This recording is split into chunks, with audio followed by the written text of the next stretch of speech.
Venu prendre toutes les dispositions nécessaires. Je sais que depuis le début du culte, nous avons passé un merveilleux temps d'adoration dans la présence de notre Dieu. Nous avons célébré notre Dieu ensemble avec les Lévites d'honneur. Nous nous sommes laissés guider par la direction et nous bénissons le Seigneur pour toutes ces dispositions qu'il nous a permis de prendre. Avant de commencer notre message, comme maintenant depuis plusieurs semaines, et selon l'habitude que nous avons maintenant, c'est de passer un temps. Il est court, mais il est puissant et il est bénissant. L'instant pleinement béni. Donc nous sommes au niveau de notre dévotionnel, le dévotionnel 3. Le dévotionnel 3, et je suis à la page 110 du dévotionnel 3. Depuis bientôt 2 semaines, nous sommes sur ce dévotionnel et nous sommes en train de voir vie par la foi. Nous sommes en train de voir la foi. La foi parce que la base du thème que nous abordons en ce moment, qui sont les instructions de Jésus, nous avons besoin de foi pour pouvoir pratiquer la parole de Dieu et mettre en place dans nos vies les instructions de Jésus. Alors, 110 pages, la page 110 du dévotionnel 3, et nous sommes sur les éléments de la foi.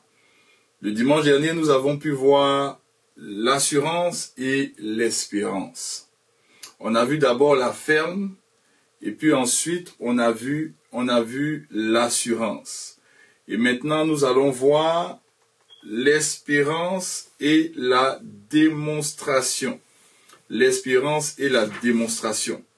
Donc la dernière fois, nous avons vu la fermeté et l'assurance. Nous allons voir l'espérance et la démonstration. Nous sommes toujours en Hébreux 11, le verset 1, qui nous dit que la foi est une ferme. Donc la fermeté que nous avons vue, assurance, l'assurance que nous avons vue, des choses qu'on espère, l'espérance que nous allons voir maintenant, et la démonstration de celles qu'on ne voit pas. Donc, démonstration que nous allons voir maintenant. L'espérance. Le pasteur George Muller s'attendait à la nourriture. Il souhaitait vraiment la voir arriver. Vivre par la foi revient à être plein d'espoir, à s'attendre à ce que les bonnes choses promises se réalisent et avoir des rêves. Abraham et Sarai s'attendaient à Dieu pour un enfant. Marcher par la foi signifie se remettre à Dieu pour des choses qui ne sont pas encore en place. Celui qui ne souhaite qu'en fonction de ce que ses moyens permettent ne marche pas par la foi, mais par la vue. Celui qui n'attend pas que ce que son salaire lui permet, celui qui n'attend que ce que son salaire lui permet, ne marche pas par la foi. Il n'est pas agréable à Dieu et par conséquent, il verra très peu de cœur lui être favorable. Et ça concerne l'espérance. La démonstration maintenant. En se mettant à table, bien entendu en parlant de George Muller, bien qu'il n'y eût rien à manger, le pasteur George Muller démontrait ce qu'il n'avait pas encore vu. Il se comportait comme s'il y avait à manger sans avoir vu le repas. En changeant son nom d'Abraham en Abraham, père de plusieurs, Abraham montrait qu'il était père de beaucoup d'enfants, alors qu'il n'était qu'un seul à ce moment-là. Se comporter, s'organiser, se discipliner, comme si ce qu'on attendait était déjà là, c'est la foi. Marcher par la foi, c'est se comporter dans le présent comme si le futur était déjà là. Marcher par la foi, c'est se comporter dans le présent comme si le futur était déjà là. Et le troisième élément Nous avons vu l'espérance, la démonstration. Le troisième élément, c'est celle qu'on ne voit pas. Celle qu'on ne voit pas. Ce qu'on n'a pas encore vu. Logiquement, c'est ici le premier point. Ce qu'on n'a pas encore vu. Et cela, ce qu'on n'a pas encore vu, c'est l'imaginaire. Marcher par la foi, c'est avoir par l'esprit un imaginaire démesuré et croire que Dieu peut le faire. En imaginant sa descendance aussi nombreuse que le sable et les étoiles, Abraham marchait par la foi. Toi aussi marche par la foi. Imagine des régions, des pays entiers gagnés à Christ. Pense à de grandes réalisations. Laisse-toi imprégner par les rêves du Saint-Esprit en toi. Et je t'encourage à méditer Hébreux 11, verset 1. Que Dieu te bénisse. La foi. Nous avons besoin de la foi pour réaliser des exploits.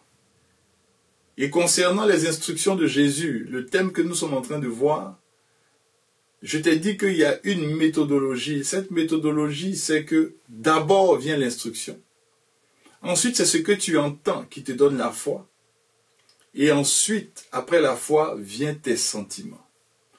Donc le plus important, celui qui est au milieu des deux, entre l'instruction et tes sentiments, c'est la foi. Et la foi, tu en as besoin pour que les instructions de Jésus puissent être en marche dans ta vie. Alors prenons ensemble nos Bibles. Nous allons faire notre déclaration avant de continuer dans notre message sur les instructions de Jésus. Tu vas simplement, là où tu es, surélever ta Bible. Et on va le dire ensemble. Je tiens en main la parole de Dieu.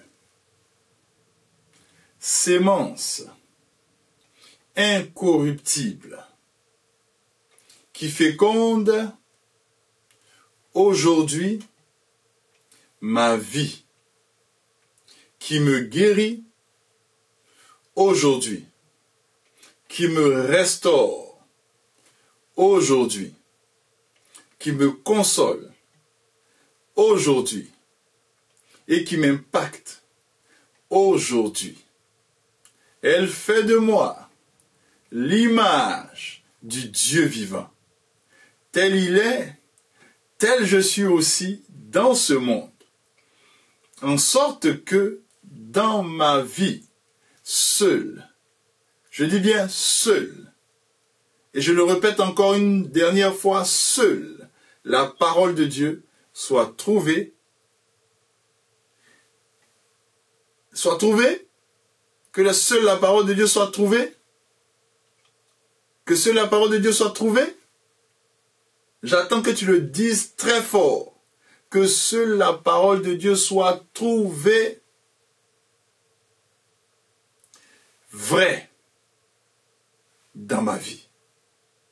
Gloire à Jésus. Que seule la parole de Dieu soit trouvée uniquement vraie dans ta vie. Que Dieu soit loué. Je bénis le Seigneur pour les instructions de Jésus, le thème que nous voyons. Le Seigneur nous fait tellement de bien. Parce que nous comprenons que lorsqu'il nous donne des instructions, l'instruction de Jésus s'accepte. On y obéit.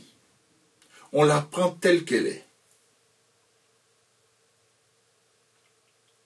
Il est Dieu. Il sait ce qui est bien pour nous. Il dit en Matthieu 11, 28, il dit, « Venez à moi, vous tous qui êtes fatigués et chargés. » Il dit, « Je vous donnerai du repos. » Mais pour avoir le repos, il nous demande de prendre son joug sur nous. Prenez mon joug sur vous. Et quand tu prends le joug de Jésus, alors, il faut que tu reçoives ces instructions. Si tu n'as pas reçu les instructions de Jésus, à quoi ça sert d'avoir son joug? Parce que son joug obéit à des instructions. Beaucoup de personnes ont les instructions, ont le joug de Jésus, veulent avoir le fardeau de Jésus, ont le fardeau des âmes, le fardeau pour des personnes, ont plusieurs fardeaux. Et ils disent que c'est le fardeau de Jésus.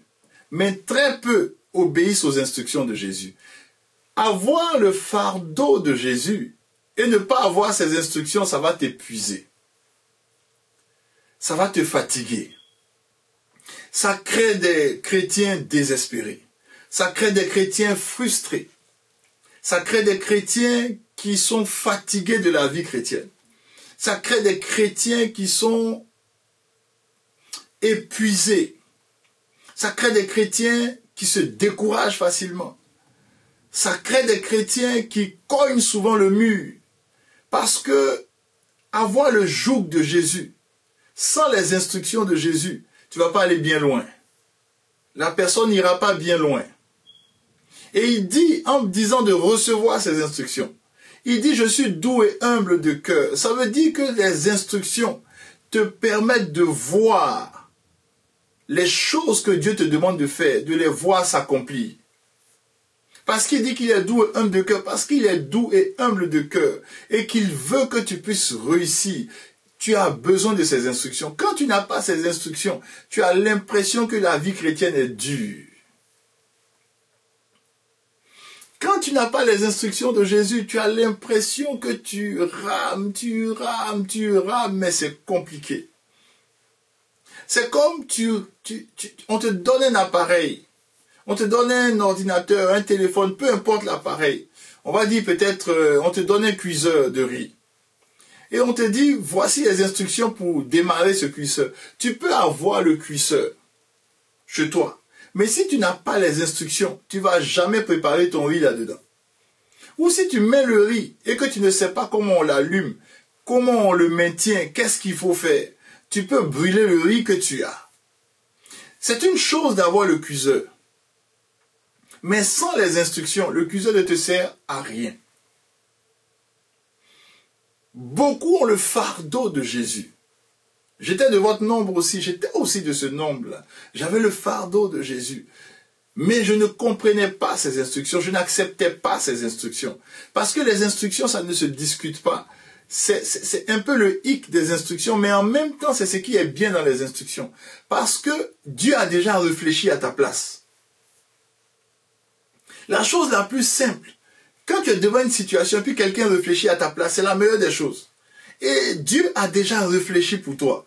Il a réfléchi comment tu vas mener cette vie sur cette terre, comment tu vas régner sur cette terre, comment tu vas marcher dans la crainte de Dieu, comment tu vas être un bon serviteur, comment tu vas avoir de bons relationnels avec les hommes. Il a déjà réfléchi à tout ça. Et donc, pour t'aider, il t'a donné la marche à suivre. Ce qu'on appelle des instructions, ce sont les marches à suivre. Donc, lui, il a déjà réfléchi pour toi. Les amis, quand je suis en contact avec les instructions, je suis content. Pourquoi? Parce que je me dis que Dieu a déjà réfléchi. Il sait que je vais me retrouver dans telle ou telle situation. C'est pour ça qu'il m'a donné des instructions. Il a déjà réfléchi à mon futur. Il a déjà réfléchi à ce que je vais faire demain. Il a déjà réfléchi à différents cas de figure et il me donne une instruction. Le dimanche dernier, on a vu la première instruction, celle d'aimer ses ennemis. Dieu sait, il sait que demain tu vas avoir des ennemis, il sait. Mais il a réfléchi à ta place et il t'a dit, la meilleure des choses que tu peux faire, qui va t'être profitable, c'est d'aimer ton ennemi ou tes ennemis. Il dit, bénis ceux qui te maudissent. Alors, lorsque tu reçois l'instruction, je ne réfléchis plus. Je n'ai plus besoin de réfléchir. Le Seigneur m'appelle lumière du monde. Si je suis la lumière, alors je dois comprendre. Ésaïe 51, verset 4. Il a établi sa loi pour être la lumière des peuples. Donc, l'instruction qu'il m'a donnée, c'est pour que je puisse briller. Pour que la lumière de Jésus soit visible dans ma vie. C'est pour ça qu'il m'a donné l'instruction. L'instruction que tu reçois, applique-la telle que tu l'as reçue. Marcher avec Jésus, prendre le joug de Jésus, c'est rechercher ses instructions. Quand tu ouvres la parole de Dieu, recherche les instructions de Jésus. Devant les instructions, on ne demande pas ton avis. Devant les instructions, on ne demande pas si tu ressens par le Saint-Esprit que tu dois obéir ou pas. Il n'y a pas ça dans les instructions. Dès que l'instruction est là, écoute, le Seigneur ne te demande pas, il faut prier. Si le Saint-Esprit te dit d'aimer ton ennemi, tu vas l'aimer. Il ne te dit pas ça. Il dit, c'est une instruction. Beaucoup de personnes devant l'instruction du Seigneur vont se mettre à dire, je ne sens pas l'Esprit, je sens le Saint-Esprit. Est-ce que je vais demander d'abord si le Saint-Esprit me dit de faire, je vais faire? Non. Excuse-moi, tu es trop spirituel pour nous. Si c'est comme ça que tu réfléchis, tu es trop spirituel pour nous. Tu es même trop spirituel pour Jésus. Parce que Jésus dit, il dit, si tu es fatigué et chargé, si tu crois que tu es fatigué, si tu crois que tu es chargé, parce que si tu ne veux pas obéir aux instructions de Jésus, c'est parce que tu sais que tu n'es pas fatigué, tu sais que tu n'es pas chargé. Mais pour moi, et selon l'expérience humaine que j'ai, parce que je suis un homme, je sais que sur cette terre-là, tout nous épuise. Tout te fatigue. Ce que tu cherches tant, lorsque tu l'as, là, ça devient une fatigue pour toi. Tout ce que tu as te fatigue. Il dit, si tu es fatigué du péché, fatigué de ta vaine manière de vivre, si tu es fatigué, viens à lui, il va te décharger. Quand il va te décharger, il ne va pas te laisser comme ça. Il va te donner son joug. S'il te donne son joug, alors tu as besoin de ses instructions. Mais regarde, concernant ses instructions, il dit, recevez mes instructions. Il n'a pas dit, priez pour recevoir mes instructions. On ne te demande pas de faire jeûne et prière pour voir si tu dois aimer ton ennemi. On ne te demande pas de faire des jeûnes et prières pour voir si tu dois faire du bien à ceux qui te haïssent. Non, non, non, non, non. On ne te demande pas de faire des jeûnes et prières pour voir si tu dois prier pour ceux qui te maltraitent, ceux qui te persécutent. Non.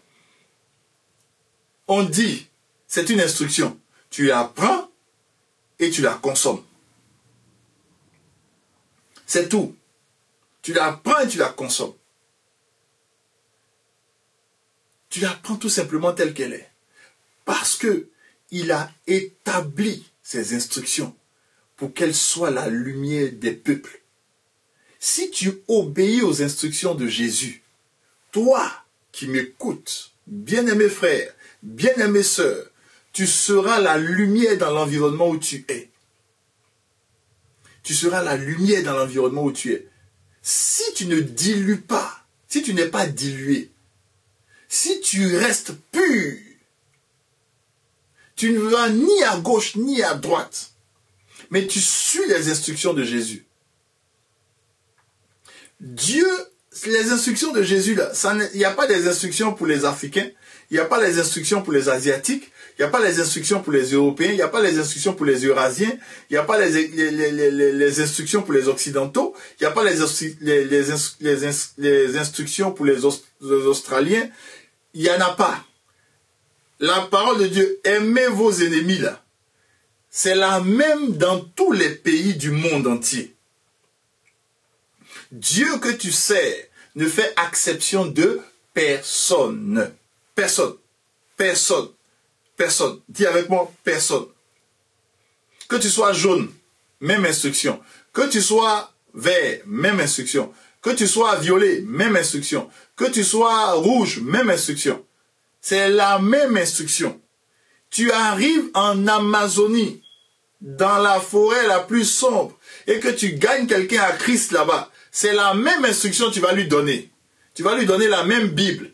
On va traduire aujourd'hui, les Bibles sont traduites quasiment dans toutes les langues du monde. C'est la même instruction. Il faut simplement la prendre et la pratiquer. Tu veux briller. Un jour, je posais la question au Seigneur comme ça. Je fais une parenthèse. Je posais la question au Seigneur, j'ai dit, Seigneur, pourquoi dans des pays occidentaux, il y a très peu de réveil aujourd'hui? Vous savez la réponse que Dieu m'a donnée? Il dit, il y a très peu de réveil parce que les gens n'appliquent pas ma parole telle qu'ils la reçoivent. il veut la contextualiser. On ne contextualise pas une instruction. Elle est là, il faut l'appliquer. Le réveil viendra lorsque les hommes et les femmes qui servent Dieu vont mettre en pratique la parole de Dieu sans regarder à gauche ni à droite. Mais vont regarder uniquement à la parole. Ce que Dieu dit, c'est ce qu'on fait. Partout où il y a le réveil, c'est des gens qui prennent la parole, ils la consomment telle qu'elle est. Ils l'appliquent, c'est tout. Chaque fois que vous voyez le réveil quelque part, c'est parce que les gens ont décidé d'appliquer. Regardez dans la parole de Dieu. Quand vous regardez l'épisode d'Esdras, les gens ont pris la parole de Dieu. Ils se sont rendus compte que la parole avait été méprisée. Il y a eu le réveil, ils sont sortis de la parole de Dieu. Ils ont commencé à faire des lectures publiques pour appliquer la parole. Pour qu'il y ait un réveil, il n'y a pas 50 000 solutions. Il y a trop de gens qui réfléchissent. Dans le monde entier, il y a des experts des réveils. Le Seigneur me dit, il n'y a pas 50 000 solutions. Vous voulez le réveil? Appliquez ma parole telle que vous la recevez. C'est tout. La parole, là, il dit, j'ai établi ma parole. Ésaïe 51. J'ai établi ma parole. Pour être quoi? La lumière des peuples. Vous voulez que la lumière du réveil brille au Québec? Parole de Dieu. Arrêtons de prêcher, de nous prêcher nous-mêmes dans les églises. Arrêtons de prêcher ce que les gens veulent entendre. Arrêtons de prêcher les fables et les contes de fées. Arrêtons de prêcher des choses que les gens ont la démangeaison d'entendre des choses agréables. Arrêtons de leur dire ce qu'ils veulent entendre. Disons ce que Dieu dit. Nous voulons le réveil des cœurs, des vies. Alors il faut dire ce que Dieu dit. Pas ce que nous on pense être bon. Pas ce que nous on croit. Non, ce que Dieu dit. C'est ça, c'est sa loi là, qui est la lumière des peuples. Il n'a pas dit la lumière du peuple de Dieu. Écoutez-moi très bien. Il dit la lumière des peuples. Ça veut dire si on veut illuminer les peuples qui sont autour de nous, on doit appliquer la parole telle qu'elle est. Le réveil, la parole de Dieu. Quand on commence à prêcher la parole, très peu se connectent. Très peu sont attentifs. Si j'avais donné un titre, si j'avais pas dit instruction de Jésus, vous allez voir, si j'avais pas donné un titre là, ouh, les gens, j'avais donné un autre titre bien là, les gens allaient venir. Mais instruction de Jésus, on n'aime pas écouter ça, parce qu'on sera face à nous-mêmes. Bien-aimé, c'est mieux que tu sois face à toi maintenant, que tu sois face à Jésus demain. Je le dis, Dieu m'a dit, il dit, tant que vous êtes sur la terre, j'envoie ma parole pour guérir. Prenez-la pour guérir tous les aspects de votre vie. Votre caractère, votre vie, votre relationnel, pour guérir tous les aspects de votre vie. Parce qu'il y aura un moment où ma parole ne viendra pas pour guérir, mais elle viendra pour juger. Pour l'heure, la parole de Dieu vient pour te guérir. Accepte-la et puis sois guéri. Accepte-la, sois transformé. Accepte-la, sois restauré. Accepte-la, marche dans ses voies. Appliquer les instructions de Jésus nous donne de voir une vie florissante, nous donne de voir une vie de bénédiction, nous donne de voir une vie où la lumière de Dieu jaillit dans tous les aspects de nos vies. Appliquer les instructions de Jésus nous donne de réussir à régner sur cette terre où les ténèbres ont envahi ce monde. Appliquer les instructions de Jésus te donne de la supériorité dans l'environnement invisible comme visible. Appliquer les instructions de Jésus vont toujours te permettre d'être à la tête et jamais à la queue. On veut dominer, on veut régner. Il faut appliquer les instructions de Dieu, de Jésus, tout simplement. Il faut les appliquer. Dis avec moi, j'applique les instructions. Il faut dire avec moi, j'applique les instructions. Dis avec moi, j'applique les instructions. Dis avec moi, j'applique les instructions. Répète encore, j'applique les instructions. Alléluia. J'applique les instructions. Alors nous allons voir une instruction aujourd'hui, une deuxième instruction aujourd'hui. Avant de voir la deuxième instruction, il est important que tu comprennes. La Bible dit en 1 Corinthiens 10, verset 11. Il dit, ces choses leur sont arrivées pour servir d'exemple. Et elles ont été écrites pour notre instruction, à nous, qui sommes parvenus à la fin des siècles. Ça veut dire que l'instruction que Dieu nous donne au travers de sa parole et des expériences que ses enfants dans le passé ont vécues, c'est pour cela qu'il nous donne des instructions. C'est pour que nous qui sommes arrivés à la fin des siècles, nous puissions maintenant marcher selon les voies de Dieu. Donc, tout ce que la Bible a écrit, c'est pour ton instruction. C'est pour ton instruction. Alors, nous allons voir une deuxième instruction. Et pour que tu puisses comprendre cette deuxième instruction, tu vas lire avec moi 1 Corinthiens 14, verset 26. Que faire donc, frères, lorsque vous vous assemblez, les uns ou les autres, parmi vous ont-ils un cantique, une instruction, une révélation, une langue, une interprétation, que tout se fasse pour l'édification. Que tout se fasse pourquoi? Pour l'édification. Que tout se fasse pourquoi? Pour l'édification. Maintenant, regardez bien ce qui est mentionné en 1 Corinthiens 14, verset 26. La Bible parle de lorsque des personnes s'assemblent, lorsque des enfants de Dieu s'assemblent, qu'est-ce qu'ils doivent faire?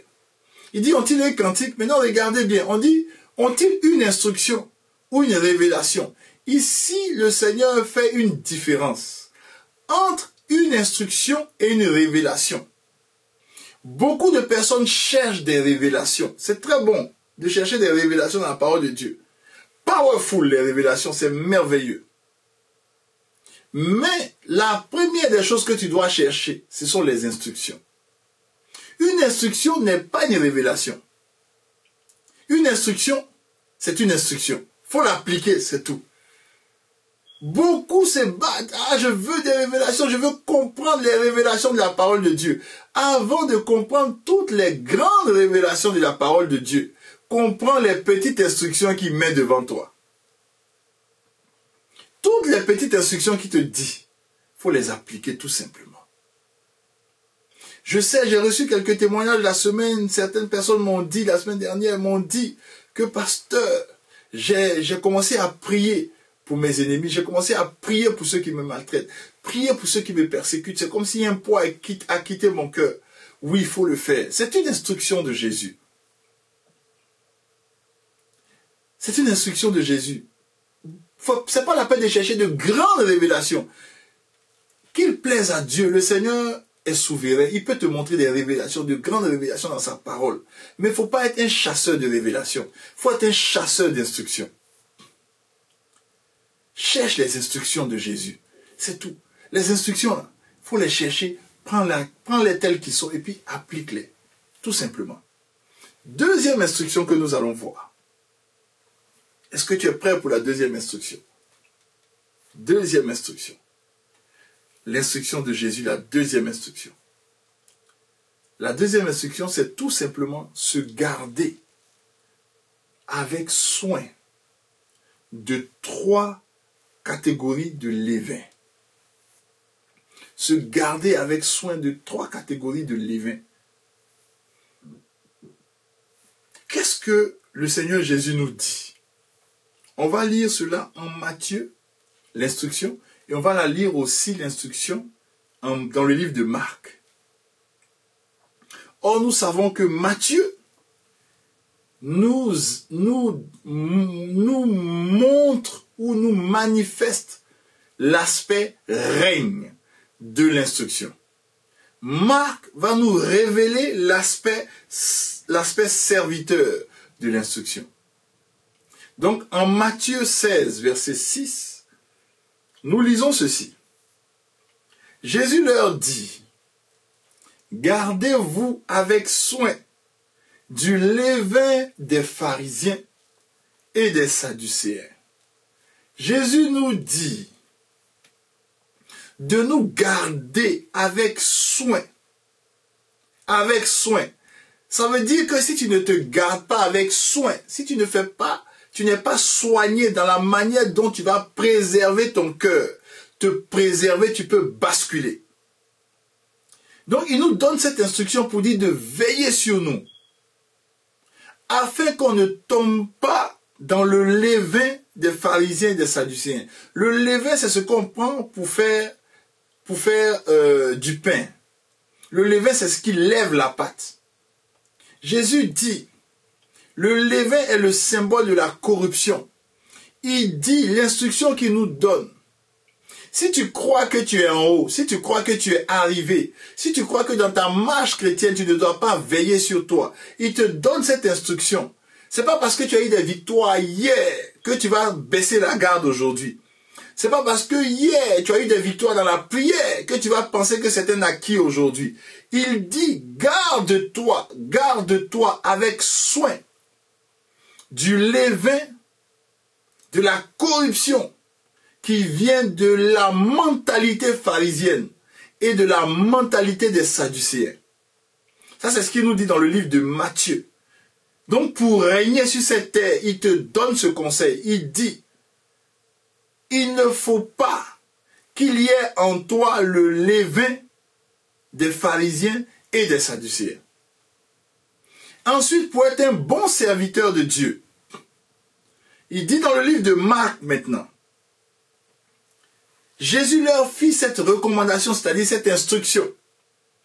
Gardez-vous avec soin, toujours avec soin, du levain des pharisiens, et il ajoute maintenant un troisième type de levain, et du levain d'Hérode. En Matthieu, il dit le levain des pharisiens et des sadducéens. Maintenant, il est en train de dire le levain des pharisiens, mais ensuite il ajoute le levain d'Hérode. Il ajoute maintenant le levain d'Hérode. Donc Hérode est le troisième type de levain. Troisième type de levain. Alléluia.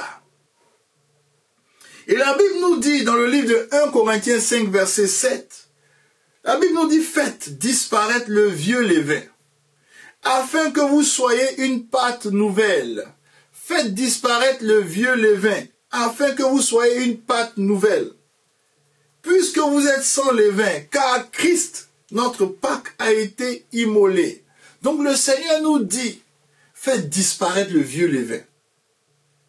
Il dit, puisque vous êtes sans levain, car Christ, notre Pâque, a été immolé. Or, la Pâque, c'était du pain sans levain qui était mangé. Donc, il dit, parce que tu es avec Christ, parce que tu vis avec Christ, faut que tu mettes de côté le vieux levain. Il faut que tu fasses attention pour ne pas que des levains viennent te toucher. Ça peut te corrompre, ça peut corrompre la pâte que tu es. Ça peut corrompre la personne qui marche avec Christ que tu es. Ça peut corrompre tes bonnes dispositions. Donc, il dit, il faut que tu fasses attention au levain des pharisiens, au levain des sadducéens et au levain d'Hérode. Le levain des pharisiens, donc c'est trois types de levain. Qu'est-ce que ça représente le levain des pharisiens? C'est la religion. Le levain des pharisiens, c'est la religion, c'est la tradition. Les pharisiens, c'est la tradition. Les sadducéens, c'est la religion. Hérode, le levain d'Hérode, c'est le monde. Donc le Seigneur nous dit ceci, il dit, le levain des pharisiens, qui est la tradition, il faut éviter cela. Le levain des sadducéens, qui est la religion, l'esprit religieux, il faut éviter cela. Le levain d'Hérode, qui est l'amour pour le monde, évitez cela. Ça veut dire quoi? Il était en train de nous dire au départ, dans la mise en garde de Jésus et dans l'instruction que Jésus nous a donnée en Matthieu et en Marc, il est simplement en train de dire, si nous ne nous préservons pas, nous pouvons basculer dans la tradition, basculer dans la religion ou basculer dans le monde. Mais de ces 3 types de levain, je vous ai sorti des caractères précis qu'on va voir aujourd'hui. Quelle est l'instruction à laquelle tu dois obéir.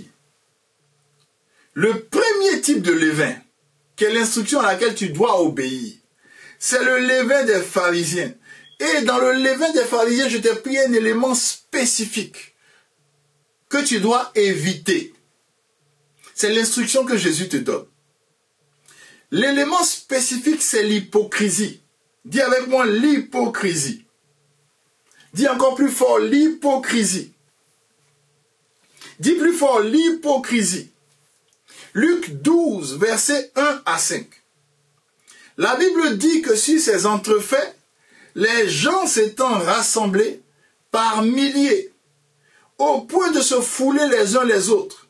Donc ils étaient tellement nombreux. Ils sont venus écouter Jésus, ils étaient nombreux. Ils étaient par milliers. Donc vous imaginez une foule immense, disparate, mais les gens étaient tellement coincés qu'ils se marchaient là-dessus.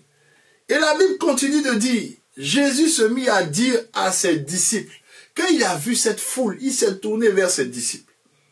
Et il leur a dit ceci. Écoutez très bien ce que le Seigneur Jésus nous dit.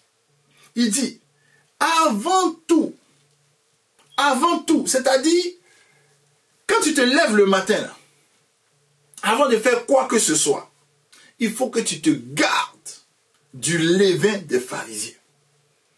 Avant de faire un projet, garde-toi du levain des pharisiens. Avant de te marier, garde-toi du levain des pharisiens. Avant de commencer le travail que Dieu t'a donné, garde-toi du levain des pharisiens. Avant de rentrer dans l'organisation où Dieu t'envoie, garde-toi du levain des pharisiens. Avant toute chose, avant tout et toute chose, gardez-vous du levain des pharisiens. Si Jésus le dit, c'est parce que c'est très important. Voici l'instruction de Jésus. Et il dit, le levain des pharisiens, c'est l'hypocrisie. Lorsque vous lisez Matthieu 23, on ne va pas le lire, de 1 à 7, vous allez voir ce que les pharisiens font. Jésus dit qu'ils sont assis dans la chair de Moïse. Il dit, faites ce qu'ils disent, mais ne faites pas ce qu'ils font, parce qu'ils disent et ne le font pas. C'était des hypocrites. Ils aimaient donner l'apparence de piété, mais au fond, leurs actions montraient le contraire. C'est pour cela que Jésus dit, on va les reconnaître par leurs fruits. Jésus est en train de dire ici que ce sont tes fruits qui vont parler pour toi. Ce sont tes fruits, frères, sœurs, qui vont parler à ta place. Il y a ce que tu dis, il y a ce que tu aimes dire, mais il y a ce que tes fruits vont montrer. On ne juge un arbre que par ses fruits. On ne le juge pas par ce qu'il dit. On ne le juge pas par sa hauteur, sa grandeur, sa corpulence. Non, on le juge uniquement par les fruits. L'arbre peut être costaud, immense, avoir de la carrure, avoir de l'entre-gens, avoir tout ce que vous pouvez imaginer. Mais on va regarder à ses fruits. Pour te juger, on va regarder à tes fruits. C'est pour ça que le Seigneur dit, c'est bien, tu es chrétien dans l'environnement où tu es. Tu aimes parler de Jésus, d'accord. Mais s'il te plaît, garde-toi avec soin du levain des pharisiens, qui est l'hypocrisie. Et il continue au verset 2, nous sommes en Luc 12, et au verset 2, on va lire jusqu'au verset 5. Il continue maintenant, il dit ceci. Il n'y a rien de caché qui ne doive être découvert, ni de secret qui ne doivent être connus. Il n'y a rien de caché qui ne doive être découvert, ni de secret qui ne doivent être connus. Rien de caché qui ne doive être découvert. Ça veut dire que, les amis, quand j'ai lu cette instruction, j'ai compris, les amis, qu'il ne faut jamais parler dans le dos des gens. Ne vous asseyez pas chez vous pour critiquer les gens. Ne critiquez pas les autorités, ne critiquez pas les gens, ne critiquez pas vos amis, ne critiquez pas. Jésus dit, tout ce que vous allez faire dans le noir va être un jour révélé. C'est pour cela, il ne faut pas être hypocrite dans la vie. Voilà l'instruction que Jésus nous donne. Il dit, ne soyez pas hypocrite. Ne riez pas avec les gens.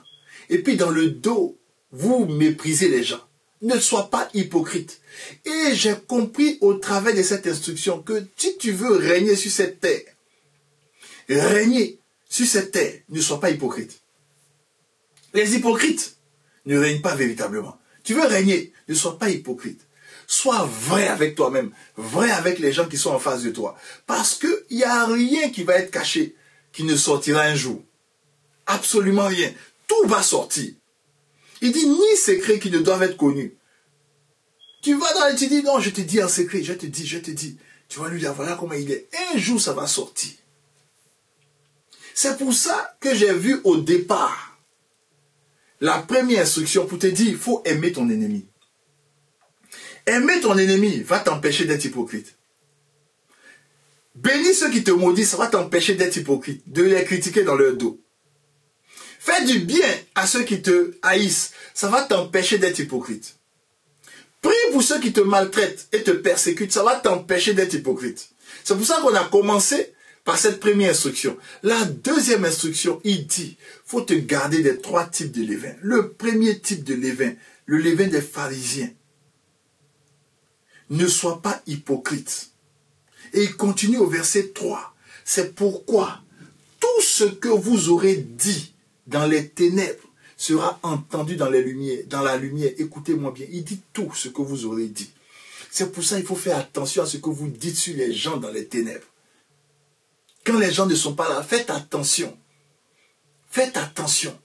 Parce que c'est le levain des pharisiens. Si tu es hypocrite, dans le dos des gens, tu dis des choses. Tu es en train de mélanger à la pâte que tu es le levain des pharisiens. Toi, tu étais sans levain parce que tu avais Christ. Tu es en train d'ajouter le levain des pharisiens en étant hypocrite, en disant les choses dans le dos des gens. Tout ce que tu vas dire dans les ténèbres sera entendu à la lumière ou dans la lumière. Et ce que vous aurez dit à l'oreille dans les chambres sera prêché sur les toits. Ce que tu vas dire à l'oreille dans les chambres sera prêché sur les toits. Ça va être prêché sur les toits. Tout ce que tu vas dire va être prêché sur les toits. Ça veut dire, il n'y a rien de caché. Voici l'instruction que Jésus nous donne. Faites tout à la lumière. Rien de caché. Ne faites rien dans le dos. Ne parlez pas dans le dos. Soyez vrais et sincères avec les gens en face de vous, autour de vous. Au verset 4, et je vous dis à vous qui êtes mes amis. Et pourquoi il te dit ça? Il te dit, toi qui es son ami, il te considère comme son ami. Toi, tu dis que Jésus est ton ami. Alors il dit à toi qui me considère, moi Jésus, comme ton ami, il dit, ne craignez pas ceux qui tuent le corps et qui après ne peuvent plus rien faire de plus. On est hypocrite parce qu'on craint ce que les gens vont dire ou penser de nous. Mais non, il dit ne crains pas tout cela parce qu'ils ne peuvent rien. Il dit celui que tu vas craindre, je vais te le montrer. Verset 5. Je vous montrerai qui vous devez craindre. Je vous montrerai qui vous devez craindre. Craignez celui qui, après avoir tué, a le pouvoir de jeter dans la géhenne. C'est lui que vous devez craindre. Celui qui, après avoir tué, a le pouvoir de jeter dans la géhenne. Oui, je vous le dis, c'est lui que vous devez craindre. Il dit ça 2 fois. Celui que tu dois craindre, c'est Dieu. Oh, Dieu te dit de ne pas être hypocrite. Donc, qui vas-tu craindre? Les hommes qui te regardent ou Dieu qui te dit de ne pas être hypocrite? Le levain des pharisiens, c'est l'hypocrisie. Je déclare au nom de Jésus que tu es libéré de l'hypocrisie. Dis un puissant amen avec moi. Dis un puissant amen avec moi. L'instruction, ne sois pas hypocrite. Donc tu as l'instruction maintenant. Il faut l'appliquer. Ne sois pas hypocrite. Deuxième levain, levain des Sadducéens. Ce levain-là, c'est des personnes qui ne soupirent pas à une dimension surnaturelle. La Bible dit en Marc 12, verset 18, les Sadducéens qui disent qu'il n'y a point de résurrection. Les Sadducéens, là, ils ne croyaient pas au surnaturel. Ils ne soupiraient pas au surnaturel. Ne mange pas de ce levain-là. Il faut que tu soupires au surnaturel. Acte 5, verset 15 nous dit ceci. En sorte qu'on apportait les malades. On apportait les malades dans les rues et qu'on les plaçait sur des lits. et des couchettes, afin que lorsque Pierre passerait, son ombre y passerait, son ombre au moins couvrit quelques malades. Parce que l'ombre de Pierre guérissait, c'était le surnaturel. Et devant le surnaturel, regardez la réaction des Sadducéens. Verset 16. La multitude accourait aussi des villes voisines à Jérusalem, emmenant des malades et des gens tourmentés par des esprits impurs. Et tous étaient guéris. Je dis bien tous étaient guéris. Verset 17. Cependant, le souverain sacrificateur et tous ceux qui étaient avec lui, savoir le parti des Sadducéens, se levaient remplis de quoi? De jalousie. Ils étaient remplis de jalousie, les Sadducéens. Parce que c'est des gens qui ne soupirent pas au surnaturel. Certains même sont incrédules devant le surnaturel. Jésus dit de se garder aussi de se lever. Ça veut dire, bien-aimé, faut pas être insensible au surnaturel. Faut soupirer au surnaturel. Il y a une chose qui a fait que j'ai commencé à soupirer au surnaturel. Je vais te partager ça. Le jour où j'ai lu que Jésus a dit, dans les derniers jours, quand il aura le jugement dernier, il va mettre devant lui les boucs et les brebis. Il y a certains, il va leur dire, tu as chassé des démons en mon nom, tu as guéri en mon nom, tu as fait des miracles en mon nom. Il va leur dire, je ne vous ai pas connu. Oui, c'est un passage qui effraie. Quand tu ne sais pas Dieu dans la vérité, quand tu ne le connais pas véritablement. Et j'ai expliqué ce que ça signifie ce passage-là. Parce qu'il dit, je ne vous connais pas, ça, je l'ai expliqué ça. Je l'ai expliqué. Dans notre thème, la mentalité apostolique. Genre, je ne vais pas revenir là-dessus. Mais, ce qui m'a touché dans ce passage, et ce qui m'a révolté, ce qui fait que je soupire, les amis, j'ai un soupir, je veux voir le surnaturel. Je soupire même à ce que même mon nom guérisse les malades. Je soupire à la résurrection des morts. Je soupire à ce que même mes mouchoirs puissent guérir même des malades. Je soupire à ce que même j'ai offert des vêtements aux gens. Des gens qui étaient en difficulté matrimoniale. Dès je lui offre quelque chose, automatiquement, le Seigneur agit. Je soupire à cette dimension-là. Parce que Jésus dit, des gens qui vont faire des exploits, il va dire, je ne vous connais pas. Ça veut dire qu'on peut faire des exploits sans que Jésus dise, sans que tu connaisses véritablement Jésus, Jésus te connaisse. Alors toi qui connais Jésus, moi qui connais Jésus, et j'ai dit, Jésus me connaît, pourquoi je ne peux pas faire ces exploits-là? Ça m'a révolté. Je suis révolté. Donc, le levain des Sadducéens, je ne veux pas. Je ne veux pas. Moi, je crois au surnaturel. Moi, je crois au miracle. Peut-être tu travailles dans un hôpital, peut-être tu travailles, tu es un statisticien, peut-être tu es un grand économiste, peut-être tu es un médecin, tu travailles dans une pharmacie, tu es médecin, tu travailles dans une officine, tu travailles dans un hôpital. À force de voir les choses, tu as commencé ton côté surnaturel a commencé à s'éteindre. Je te dis, le levain des Sadducéens, là, tu l'as mangé. Faut pas manger le levain des Sadducéens, faut te garder de ça. Faut croire au surnaturel. La vie chrétienne, elle est aussi surnaturelle. Elle est aussi surnaturelle. C'est pour ça que le Seigneur nous dit en Colossiens 3, versets 1 à 2. Il dit, si donc nous sommes ressuscités avec Christ, cherchons les choses d'en haut. Parce que tu es ressuscité avec Christ, il faut soupirer au surnaturel. Et pourquoi on doit chercher les choses d'en haut? Parce que même tes bénédictions sont en haut, dans les lieux célestes. Donc, il faut que tu soupires au surnaturel. Pourquoi? Parce que Christ est assis là-bas. Oh, Christ a eu la victoire. Il n'y a rien que Christ ne peut pas faire. Jusqu'à présent, il guérit les malades. Même si tu es dans un pays où les gens ne croient pas, où souvent on dit il y a des pays où c'est dur de faire des miracles. Les amis, je me suis rendu compte que c'est pas dur. Au Québec, ici, c'est pas dur de faire des miracles. C'est nous qui croyons que c'est dur. Jésus n'a pas changé, il est le même hier, aujourd'hui, éternellement. C'est pas dur pour lui. C'est qu'il fait dans un endroit caché. Ce qu'il fait en Hongrie, il est capable de faire ça ici. Ce qu'il fait au Chili, il fait ça ici. Ce qu'il fait au Mexique, il fait ça ici. Ce qu'il fait en Afrique, il fait ça ici. Ce qu'il fait en Russie, il fait ça ici. Il est Dieu. Il est Dieu.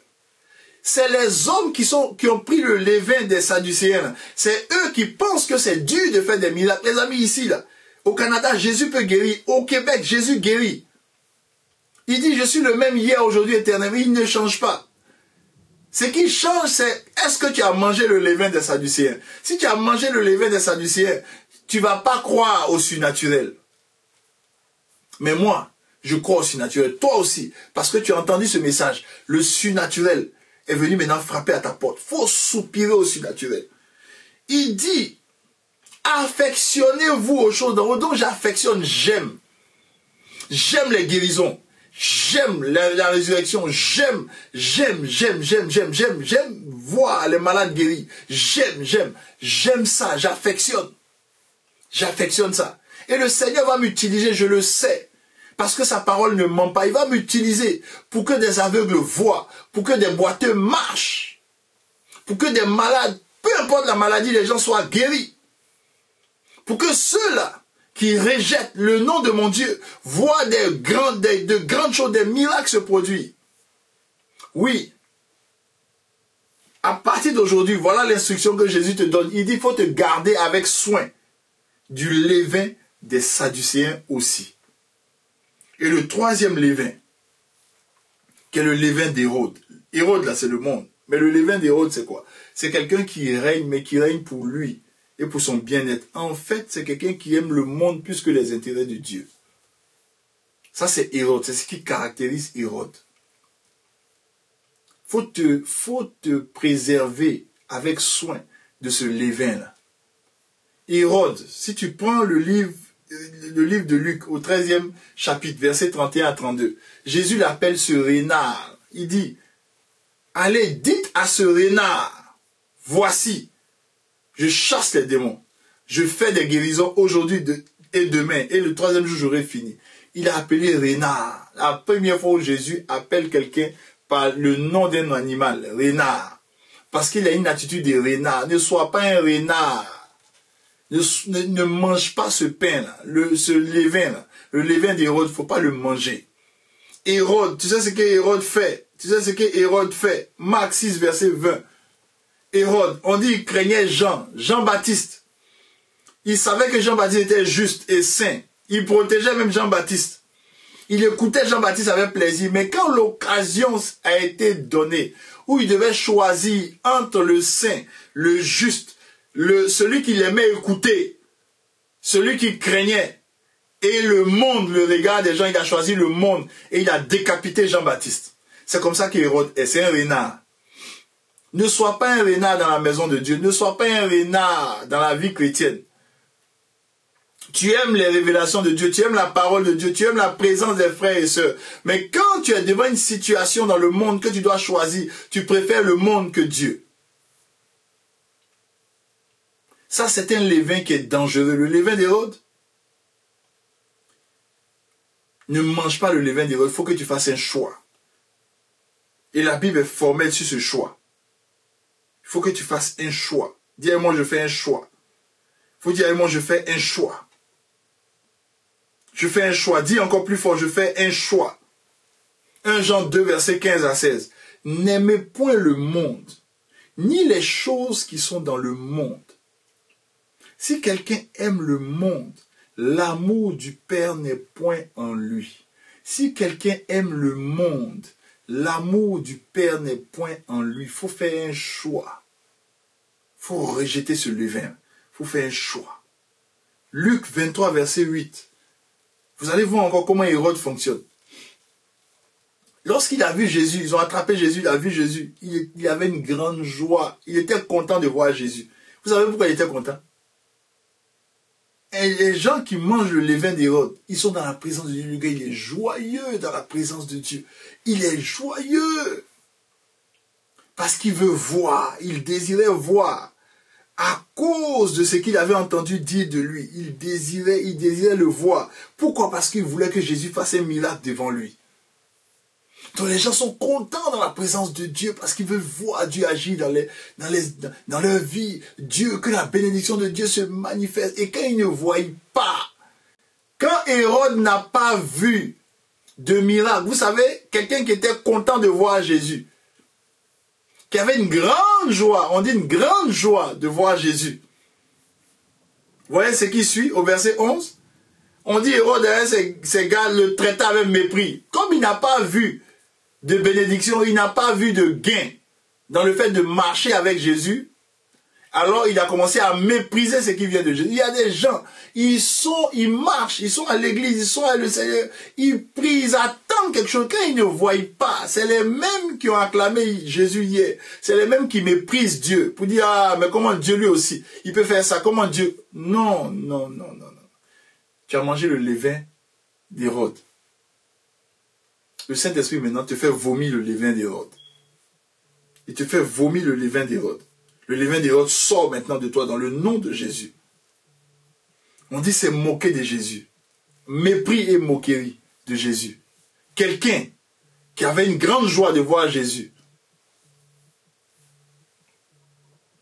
Dans le nom de Jésus.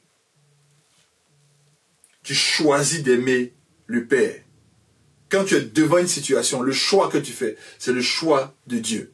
Ce n'est pas le choix d'un homme, c'est le choix de Dieu. Dans le nom de Jésus. Dis avec moi, je fais le choix de Dieu. Il y a un Jean 2, verset 15, on a lu le verset 15, le verset 16 nous dit ceci, car tout ce qui est dans le monde, la convoitise de la chair, la convoitise des yeux et l'orgueil de la vie ne vient point du Père, mais vient du monde. Le monde, les amis, a trois leviers sur lesquels il joue. Le monde dans lequel tu es, nous ne sommes pas du monde, mais nous sommes dans le monde. Parce que tu es dans le monde, il faut faire très attention. L'instruction que Jésus nous dit, il dit de ne pas être hypocrite. Première instruction. Deuxième instruction qu'il nous donne, de ne pas rejeter le surnaturel, d'affectionner le surnaturel, d'aimer le surnaturel, de s'attendre à voir le surnaturel de Dieu. Parce que le monde où tu es là, il est corrompu. C'est un monde où la convoitise de la chair bat son plein. C'est un monde où la convoitise des yeux bat son plein. C'est un monde où l'orgueil de la vie bat son plein. Donc tu as besoin du surnaturel pour qu'on respecte le Dieu que tu sers. Il y a une telle puissance de la convoitise de la chair dans le monde où tu es, où nous sommes. Il y a une telle puissance de la convoitise des yeux et de l'orgueil de la vie. C'est pour cela, il faut se garder avec soin pour ne pas tomber dans ces trois types de levain. Donc tu te lèves avec moi maintenant et tu dis au nom de Jésus, mon âme obéit à l'instruction de Jésus. Je me garde avec soin de l'hypocrisie. Je me garde avec soin de mépriser le surnaturel. Et je me garde avec soin d'ignorer le surnaturel. Je me garde avec soin de rejeter le surnaturel. Je me garde avec soin d'être tellement logique que je méprise le surnaturel. Et je me garde avec soin de suivre le monde au lieu de suivre Jésus. Si je devais faire un choix, je vais choisir Jésus et non le monde. Je le déclare dans ma vie et cela s'accomplit pour moi. Ma postérité, mes enfants et tous ceux qui sortent de moi. Dans le nom de Jésus, cela s'applique aussi à ma femme, à mon épouse, dans le nom de Jésus. Tu pries aussi, cela s'applique à ton mari, cela s'applique à tes enfants. Dans le nom de Jésus, cette instruction de Jésus, tu l'as mangée. Elle est descendue en toi, elle agit en toi. Quand tu vas être devant des situations, le Saint-Esprit va te préserver parce que tu as accepté cette instruction dans le nom de Jésus.